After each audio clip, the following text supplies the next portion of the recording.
తెలంగాణ ముఖ్యమంత్రిగా నెల రోజులు పూర్తి చేసుకున్నారు రేవంత్ రెడ్డి. ఈ 30 రోజుల పాలన తనకు సంతృప్తిని కలిగించిందని సోషల్ మీడియా ఎక్స్ లో ట్వీట్ చేశారు. సంఖ్యలను తెంచి స్వేచ్ఛను పంచి జనం ఆకాంక్షలను నిజం చేస్తూ అని రాసుకొచ్చారు. తన పాలనపై సీఎం రేవంత్ హ్యాపీగా ఉన్నారు. తాము ప్రజాసేవకులమే తప్ప పాలకులం కాదు అని సీఎం రేవంత్ స్పష్టం చేశారు. నెల రోజుల పాలన తనకు కొత్త అనుభూతిని కలిగించిందని అభిప్రాయపడ్డారు. పేదలు, యువత, ఆడబిడ్డలు మొహాల్లో ఆనందం చూశారని, రైతులకు భరోసా ఇచ్చామని ప్రస్తావించారు. పెట్టుబడులకు కట్టుబడి ఉన్నామని, పారిశ్రామిక వృద్ధికి పెద్దపీట వేస్తూ నగరాల అభివృద్ధికి పాటుపడతామని వివరించారు. రాష్ట్రంలో మత్తు లేకుండా చేసేందుకు ప్రయత్నించామని సీఎం రేవంత్ పేర్కొన్నారు. బెల్ట్ షాపుల మూసివేత నిర్ణయం గురించి పరోక్షంగా ట్వీట్లో ప్రస్తావించారు. తనను గుండెల్లో పెట్టుకున్న తెలంగాణ హృదయంలో శాశ్వతంగా నిలిచిపోయేలా ఇక ముందు మరింత బాధ్యతగా ఉంటారని స్పష్టం చేశారు. మొత్తానికి నెల రోజుల పాలనపై సీఎం రేవంత్ సంతృప్తిని వ్యక్తం చేశారు. తెలంగాణలో కాంగ్రెస్ పాలన నెల రోజులు పూర్తి చేసుకుంది. ఈ 30 రోజుల పాలన తనకు సంతృప్తిని కలిగించిందని ఇప్పటికే సీఎం రేవంత్ రెడ్డి ట్వీట్ చేశారు. తన పాలనపై రేవంత్ సంతోషం వ్యక్తం చేశారు. రాష్ట్రంలో కాంగ్రెస్ పాలన అద్భుతమైన ఫలితాలు ఇచ్చిన సందర్భంగా గాంధీ భవన్ లో కేక్ కట్ చేసి సంబరాలు చేసుకున్నారు కాంగ్రెస్ శ్రేణులు. కేక్ కట్ చేసి ఉపాధ్యక్షులు మల్లు రవి తదితరులు శుభాకాంక్షలు చెప్పుకున్నారు. త్వరలో జరగనున్న లోక్సభ ఎన్నికలకు రాష్ట్రానికి ప్రదేశ్ ఎన్నికల కమిటీ పీఈసీని కాంగ్రెస్ అధిష్టానం నియమించింది. ముఖ్యమంత్రి రేవంత్ రెడ్డి చైర్మన్ గా ఉండే ఆ కమిటీలో ఆయనతో సహా 25 మందిని సభ్యులుగా, అనుబంధ సంఘాలకు చెందిన 3 ఎక్స్ అఫీషియో సభ్యులుగా నియమించింది. మొత్తం 17 నియోజకవర్గాలకు అభ్యర్థులను ఎంపిక చేయడంతో పాటు ఎన్నికల్లో అనుసరించే వ్యూహంపై పీఈసీ ఎప్పటికప్పుడు సమావేశమై నిర్ణయాలు తీసుకుంటుంది. ఆ కమిటీ సిఫార్సు చేసిన అభ్యర్థులపై ఢిల్లీలోని కాంగ్రెస్ కేంద్ర ఎన్నికల కమిటీ వడపోసి తుది జాబితాను విడుదల చేస్తోంది. ఒక్కో లోక్సభ స్థానానికి 3 పేరు సూచించాలని పీఈసీకి పార్టీ అధిష్టానం పేర్కొంది. అన్ని ఉమ్మడి జిల్లాల నేతలకు కమిటీలో చోటు కల్పించినందున క్షేత్రస్థాయిలో పరిస్థితులను క్షుణ్ణంగా పరిశీలించి అభ్యర్థులను ఎంపిక చేయాలని సూచించింది.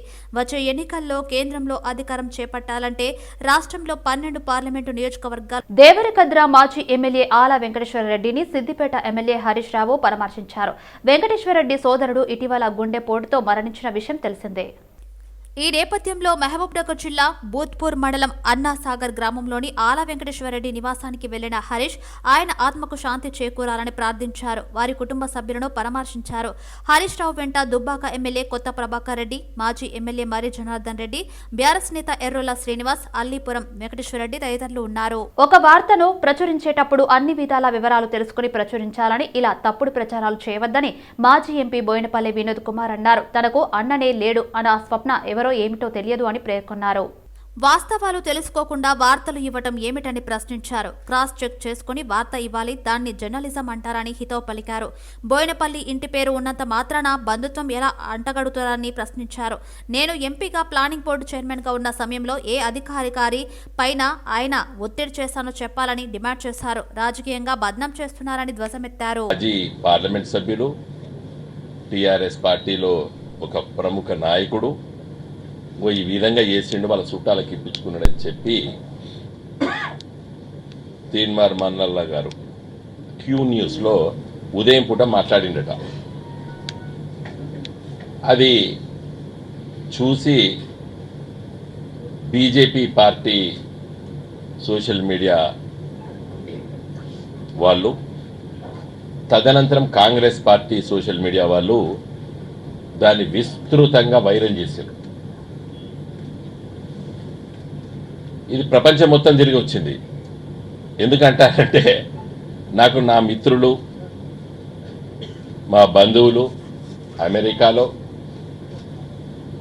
ఇంగ్లాండ్లో, ఆస్ట్రేలియాలో నా మిత్రుడు ఆయన బిడ్డ డెలివరీ కోసం అయితే వాళ్ళ భార్యాభర్తలు వేరు. అక్కడి నుండి నా చిన్ననాటి క్లాస్మేట్ న్యూజిలాండ్లో సెటిల్ అయ్యాడు. వాళ్ళు అందరు ఫోన్లు చేశారు, వినోద్ నీకు అన్న లేడు కదా, మరి ఈ అన్న ఎక్కడ వచ్చిండు, ఈ అన్న బిడ్డ ఎక్కడి వచ్చింది వినోద్ అని అడిగాను. నేను చెప్పిన ఇదంతా కూడా పచ్చి అబద్ధాలు, నేను తీవ్రంగా రేపు ఖండిస్తున్నానని చెప్పి కూడా నా మిత్రులకి, మా కుటుంబ సభ్యులకు చెప్పడం జరిగింది. ఆ అమ్మాయి నాకేం సంబంధము, can you prove it? Telangana auto motor drivers trade union ఆధ్వర్యంలో ఇందిరా పార్క్ ధర్నా చౌక్ వద్ద మహాధర్నా కార్యక్రమం నిర్వహించారు. తెలంగాణలో మహాలక్ష్మి పథకం ద్వారా ఉచిత బస్ ప్రయాణం వల్ల దాదాపు 8 లక్షల కుటుంబాలు రోడ్డున పడ్డాయని ఆవేదన వ్యక్తం చేశారు. తెల్ల రేషన్ కార్డు ఉన్నవారికే బస్సులో ఉచిత ప్రయాణం కల్పించాలని విజ్ఞప్తి చేశారు. రోజువారీ ఆదాయం 80% తగ్గిందని, జీవనోపాధి తగ్గడం వల్ల ఆత్మహత్యలకు ఆటో డ్రైవర్లు పాల్పడుతున్నారన్నారు. వెంటనే ప్రభుత్వం చర్య తీసుకుని నెలకు 15,000 రూపాయలు జీవన ఉపాధి కల్పించాలని డిమాండ్ చేశారు. ఆటోల పైన ఉన్న ఫైనాన్స్ ప్రభుత్వమే భరించాలని డిమాండ్ చేశారు. ఆటో డ్రైవర్ల జీవన ఉపాధిపై ప్రభుత్వం నిర్లక్ష్యం చేస్తే రాష్ట్ర వ్యాప్తంగా ధర్నా ఉధృతం చేస్తామని హెచ్చరించారు. మరో 1 లక్ష టాటా మ్యాజిక్లు, అదేవిధంగా ఇతర ప్రయాణికులను చేరవేసేటువంటి వాహనాలు ఉన్నాయి. 8 లక్షల పైచులకు ఈ డ్రైవర్లు, అలాగే ప్రత్యక్షంగా 8 లక్షలు అయితే మరో 2 లక్షల మంది దాని మీద పరోక్షంగా బతికేటువంటి కార్మికులు ఉన్నారు. సుమారు 10 లక్షల మందికి ఇవాళ ఉచిత బస్సు ప్రయాణం ఏర్పాటు చేయడం వల్ల వాళ్ళ జీవనోపాధి పూర్తిగా దెబ్బతిన్నది. అందుకనే రాష్ట్ర వ్యాప్తంగా ఆటో కార్మికులందరూ మరి వాళ్ళ జీవన వృత్తికి 15,000 రూపాయల నెలకు ఇవ్వాలని డిమాండ్ చేస్తూ ఉన్నారు. ఈ డిమాండ్ న్యాయ సంబంధంగా మేము బీఆర్టీ రాష్ట్ర కమిటీగా భావిస్తూ ఉన్నాం. ఈ రాష్ట్ర ప్రభుత్వాన్ని వెంటనే మహిళలు తమ భర్తల్ని కూడా వెంటబెట్టుకొని బస్సులు ఎక్కన కారణంగా ఇలా ఆటో వల్ల ఆదాయం సుమారుగా 80% పడిపోయిందని చెప్పేసి అనేక సర్వేల్లో ఇలా వస్తూ ఉంది. అందుకని ఆటో డ్రైవర్లు భయపడిపోయి ఈఎంఐలు కట్టలేమని, రెంట్ కట్టలేమని, స్కూల్ ఫీజు కట్టలేమని, నిత్యావసర వస్తువులు కొనలేమని చెప్పేసి భయపడుతూ ఆత్మహత్యలు కూడా చేసుకోవటం ప్రారంభమైంది. ఇది చాలా దురదృష్టకరమైన విషయం. ఇలా అనేక మంది మార్పు కోరుతూ ఏదో ఆశపడి ఇలా కాంగ్రెస్ పార్టీకి ఓటేశారు. కానీ ఇవాళ పెంక మీదకి వెళ్ళి పొయ్యిలో పడ్డట్టుగా ఇవాళ పరిస్థితి ఏర్పడ్డది. ఇవాళ మొత్తం కూడా గవర్నమెంటు చేసుకొచ్చుతున్న విధానాలు చాలా దుర్మార్గంగా ఉన్నాయి. ఇలా చాలా ఇబ్బందులు పడుతున్నారు. అందుకని మేము ఇవాళ రాష్ట్ర ప్రభుత్వానికి డిమాండ్ చేస్తా ఉన్నాం బీఆర్టీయుగా. అయ్యా ఇవాళ ఆటో యూనియన్లు కానీ మిగతా యూనియన్లు కానీ ఎవరు కూడా రాజకీయాలు చేయట్లేదు. ఆటో వల్ల కడుపు మండిపోతూ ఉంది. గతంలో ఇట్నే ప్రభుత్వాలు ఆటో డ్రైవర్లను ఇబ్బంది పెడితే కేసీఆర్ గారు ఇలా హైదరాబాదులో ఆటోలని తిరగమని చెప్పిండు, వాళ్లకు సబ్సిడీలు ఇప్పించిండు, వాళ్లకు లైఫ్ ట్యాక్స్ రద్దు చేసిండు, అదే రకంగా రోడ్డు ట్యాక్సీలు రద్దు చేసిండ్రు. తెలంగాణ ప్రభుత్వం నిర్వహించిన ప్రజాపాలన అభయహస్తం పథకానికి ఉమ్మడి ఆదిలాబాద్ జిల్లాలో లక్షల్లో దరఖాస్తులు వచ్చాయి. శనివారం దరఖాస్తుల స్వీకరణ ముగిసింది. డిసెంబర్ 28 నుంచి జనవరి 6 వరకు గ్రామ సభలు, వార్డు సభలు నిర్వహించిన ప్రభుత్వం 6 గ్యారంటీల అమలు కోసం ప్రజల నుంచి దరఖాస్తులు స్వీకరించింది. ఉమ్మడి ఆదిలాబాద్ జిల్లాలో ఈ కార్యక్రమానికి ప్రజల నుంచి పెద్ద ఎత్తున స్పందన లభించింది. 10 రోజుల్లో మొదటి 2-3 రోజులు, చివరి రోజుల్లో భారీగా ప్రజలు తమ దరఖాస్తులు ఇచ్చినట్లు అధికారులు తెలిపారు. ప్రజాపాలన గడువు ముగియగా ఇప్పటి వరకు మంచిర్యాల, ఆదిలాబాద్, నిర్మల్, కొమరంభీం, ఆసిఫాబాద్ జిల్లాలో దరఖాస్తులు అధికంగా వచ్చినట్లు అధికారులు స్పష్టం చేశారు. కాగా ఈ ప్రజాపాలనలో మహాలక్ష్మి, ఇందిరమ్మ ఇళ్లతో పాటు కొత్త రేషన్ కార్డుల కోసం ఎక్కువ మంది దరఖాస్తు చేసుకున్నట్లుగా తెలుస్తుంది. ఈ 10 రోజుల్లో వచ్చిన దరఖాస్తులను అధికారులు ప్రత్యేక సాఫ్ట్వేర్లోకి అప్లోడ్ చేయనున్నారు. ఈ ప్రక్రియను 17న పూర్తి చేయాలని ఇప్పటికే ప్రభుత్వం ఆదేశాలు జారీ చేసింది. డేటా ఎంట్రీ పూర్తయిన తర్వాత 6 గ్యారంటీలోని పథకాల లబ్ధిదారులను ప్రభుత్వం ఎంపిక చేయనున్నట్లు సమాచారం. ఈ మేరకు 4 జిల్లాల్లో అధికారులు ప్రత్యేకంగా టీడీపీ ఆపరేటర్లను నియమించారు. అదేవిధంగా తహసీల్దార్లు, మున్సిపాలిటీ వార్డు అధికారులు, ఎంపీడీఓలు, ఆపరేటర్లకు ప్రత్యేకంగా శిక్షణ ఇచ్చారు. ఎక్కడ ఎలాంటి తప్పులు జరగకుండా దరఖాస్తులు ఆన్లైన్లో ఎంట్రీ చేసేలా అన్ని జాగ్రత్తలు తీసుకున్నారు. రంగారెడ్డి జిల్లా రాజేంద్రనగర్లోని ప్రజాపాలన దరఖాస్తుల డేటా ఎంట్రీ ప్రారంభమైంది. గత నెల 28వ తేదీ నుంచి ఈ నెల 6వ తేదీ వరకు రాజేంద్రనగర్లోని మొత్తం 1,34,425 ప్రజాపాలన దరఖాస్తులు వచ్చాయి. ఇందులో 6 గ్యారంటీలకు సంబంధించి 96,772 దరఖాస్తులు రాగా రేషన్ కార్డులు 37,653 దరఖాస్తులు వచ్చాయి. ప్రజలకు అతి త్వరలో మేలు జరిగే విధంగా డేటా ఎంట్రీ కార్యక్రమాన్ని ప్రారంభించామని Rajendranagar municipal deputy commissioner Ravikumar అన్నారు.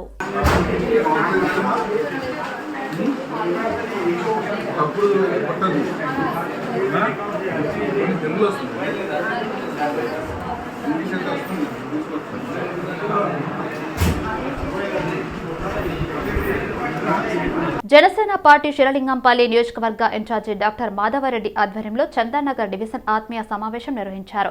ఈ సమావేశంలో చందానగర్ డివిజన్ అధ్యక్షులు అరుణ్ కుమార్ పాల్గొన్నారు. రానున్న రోజుల్లో జనసేన పార్టీని డివిజన్ స్థాయిలో అనుసరించాల్సిన విధి విధానాలపై దిశానిర్దేశం చేశారు. ఈ ఆత్మీయ సమావేశంలో డివిజన్ జనసేన పార్టీ కార్యకర్తలు పాల్గొని పార్టీ బలోపేతానికి అభిప్రాయాలను తెలిపారు. అందరి ఆలోచనలు పరిగణలోకి తీసుకుని పార్టీ బలోపేతానికి తగిన చర్యలు తీసుకుంటామని, అదేవిధంగా మున్ముందు జనసేన పార్టీ సిద్ధాంతాలను నియోజకవర్గ స్థాయిలో ప్రతి గడప గడపకు తీసుకెళ్లే కార్యాచరణ రూపొందిస్తున్నట్లు మధవరెడ్డి తెలిపారు. ఈ కార్యక్రమంలో జనసేన పార్టీ వీర మహిళలు నాయకులు పాల్గొన్నారు. కార్యకర్తల మీటింగ్ నిర్వహించడం జరిగింది. మీటింగ్ యొక్క ముఖ్య ఉద్దేశం ఏంటంటే పార్టీని బలోపేతం చేయడం. బలోపేతం ఏ విధంగా అంటే బూత్ మేనేజ్మెంట్ చేయాలని, బూత్ మేనేజ్మెంట్ ఎలా చేయాలి, ఏ విధంగా చేయాలని కోసం మీటింగ్ పెట్టడం జరిగింది.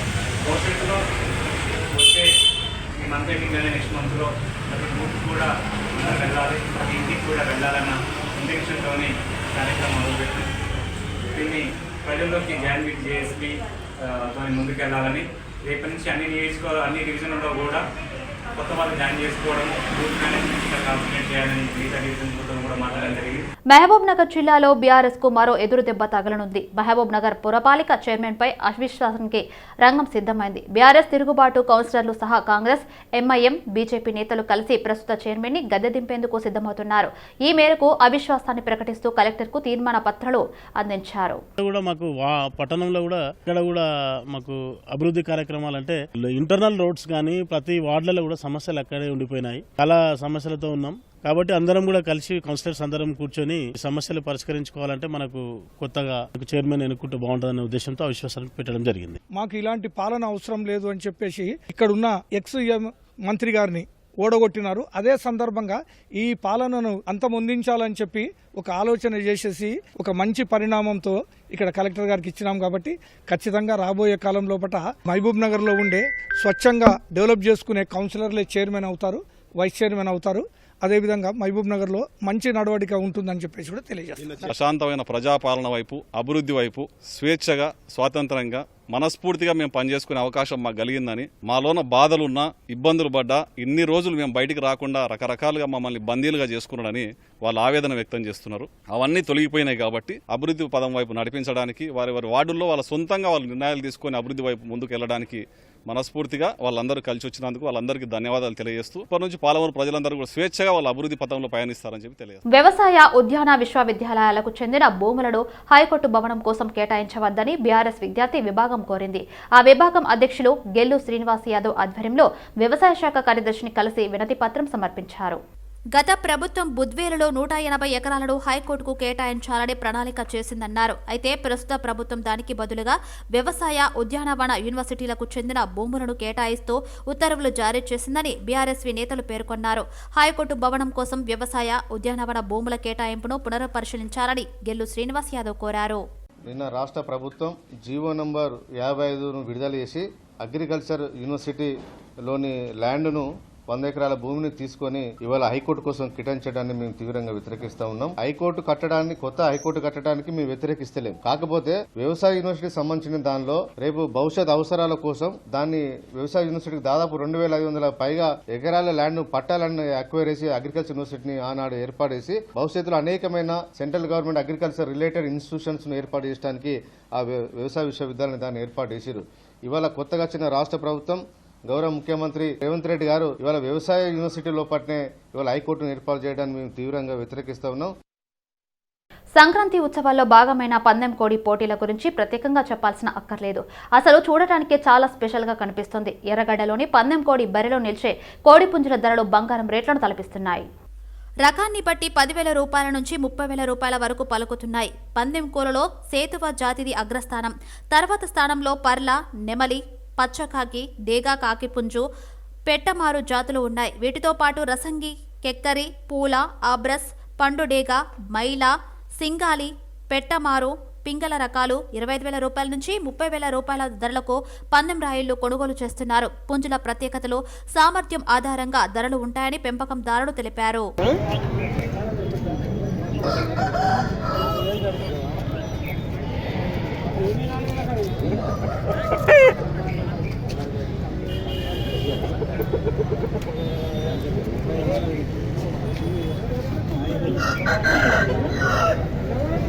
కబ్జాలకు పాల్పడుతున్న వారిపై కఠిన చర్యలు తీసుకోవాలని గడ్డి అన్నారం కార్పొరేటర్ బద్దం ప్రేమ్ మహేశ్వర్ రెడ్డి ఆరోపించారు. ఎల్బీనగర్ నియోజకవర్గం గడ్డి అన్నారం డివిజన్ పరిధిలో న్యూ గడ్డి అన్నారం కాలనీలోని ప్రధాన రహదారిపై ఉన్న ప్రభుత్వ స్థలం కబ్జాకు గురవుతున్నాయన్నారు.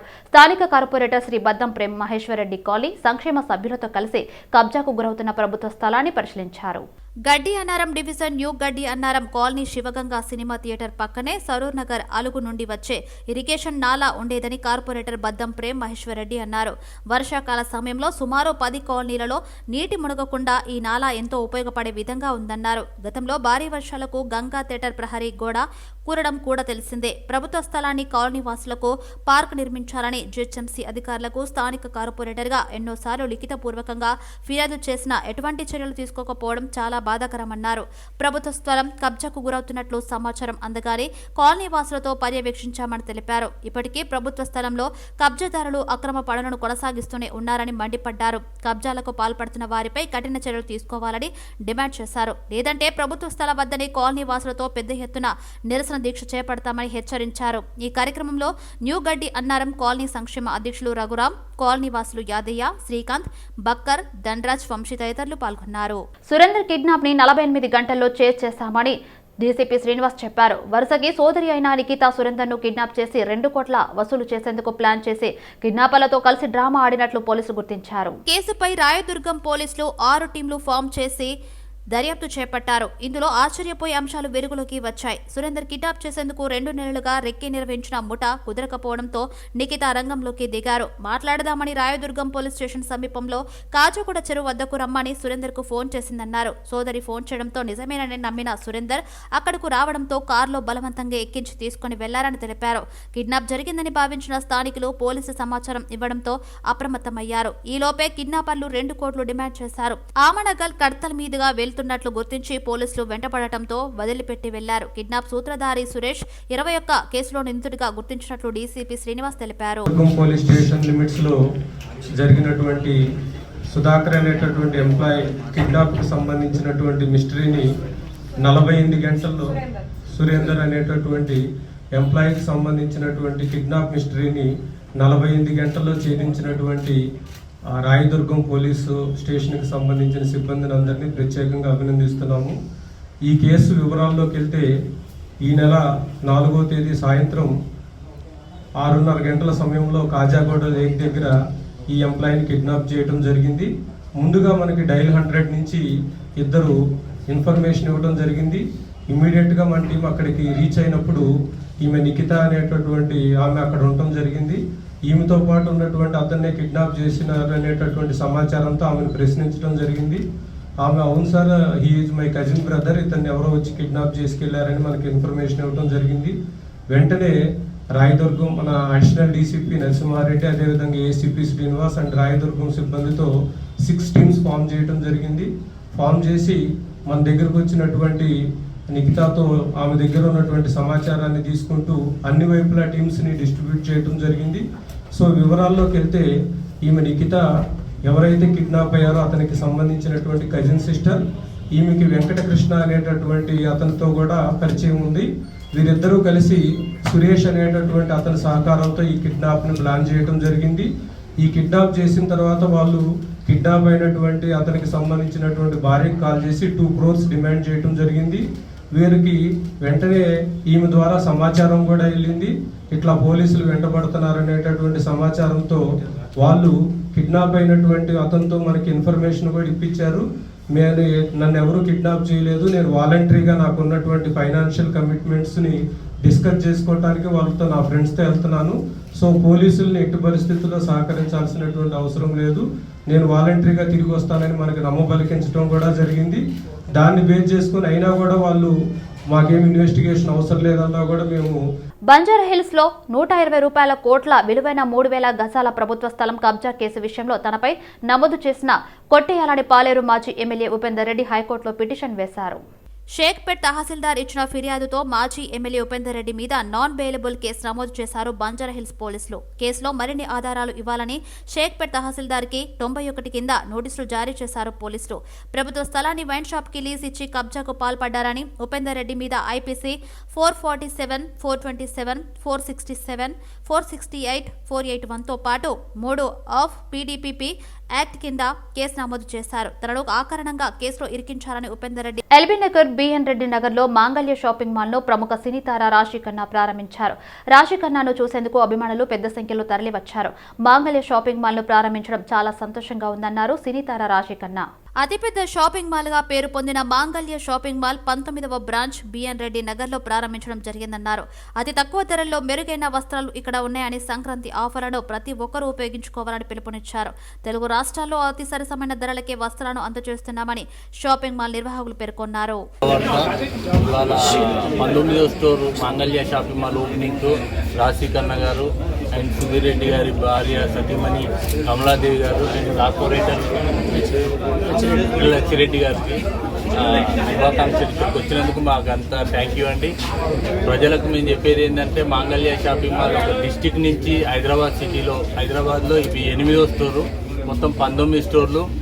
ఎక్కడ వెరైటీ ఆల్ ఓవర్ ఇండియాలో ఎక్కడైతే కొత్త ఫ్యాషన్స్ రెడీ దొరుకుతాయో అవే అదే రోజులో మేము వరంగల్కు అండ్ హైదరాబాద్కు అన్ని షాపులకు తెప్పించి మీ అందరికీ సరసమైన ధరల్లో అండ్ నాణ్యమైన వస్త్రాలు అండ్ ఏదైతే వెరైటీ మీరు ఎక్స్పెక్ట్ చేస్తారు, ఇవాళ సినీ ఫీల్డ్లో ఇది నడుస్తుంది, మార్కెట్లో ఇది నడుస్తుంది, ఆ అన్ని రకాలు కూడా మేము ఇక్కడ మీకు అందజేసేందుకే వరంగల్లో స్టార్ట్ చేశారు షాపింగ్ మాల్ వాళ్ళు. అండ్ ఇప్పుడు this is the 19th store. నేను ఆల్రెడీ యాక్చువల్లీ 3-4 స్టోర్స్ ఓపెన్ చేశాను. So very happy for that success. And మాంగళ్య ఇప్పుడు ఎంత చెప్పినా తక్కువ, ఎందుకంటే తక్కువ ప్రైసెస్లో చాలా మంచి వెరైటీ ఉంది ఇక్కడ. And I think for Sankranti specially చాలా ఆఫర్స్ కూడా ఉన్నాయి.